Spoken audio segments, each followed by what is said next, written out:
আমি one piece বাদে আরেকটা অ্যানিমের মাঙ্গা ডেইলি ফলো করি অ্যান্ড তা হলো blue lock and trust me it's really really good. তোমরা এই অ্যানিমে সিজন 2 পর্যন্ত যতটুক দেখেছিলে তা এই অ্যানিমের এইখানে ছিল। লাস্ট এপিসোড দেখেই তো মানুষ পিক পিক বলা শুরু করে দিয়েছিল, কিন্তু আসল পিক যেটা শুরু হয় নিও ইগোইস্টিক লিগ শুরু হওয়ার পর থেকে, অ্যান্ড যা এইখানে। তোমরা যারা ক্লাব ফুটবল কম বেশি ফলো করো আর নাও করতে পারো, তারা জানো যে টপ 5 লিগ ইউরোপের 5টা দেশের 5টা লিগকে বলা হয়।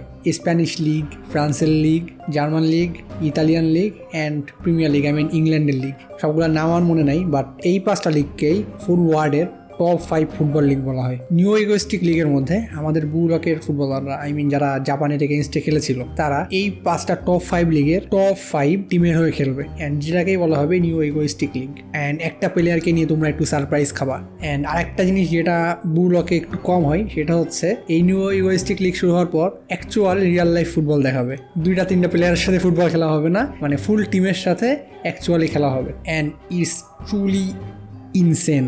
রাইট নাও এখন এই মুহূর্তে আন্ডার-19 ওয়ার্ল্ড কাপ আর চলতেছে। তোমরা যদি এই অ্যানিমেটা নিয়ে একটু আগ্রহী হয়ে থাকো, আমাকে নিচে কমেন্ট করে জানাতে পারো। আমি উইকলি মাঙ্গা রিভিউ করতে পারি। যেখান থেকে বহুলাকের অ্যানিমে শেষ হয়েছিল তারপর থেকে মাঙ্গা আমি রিভিউ করতে পারি উইকলি। সো এখনই নিচে কমেন্ট করে জানাই দাও।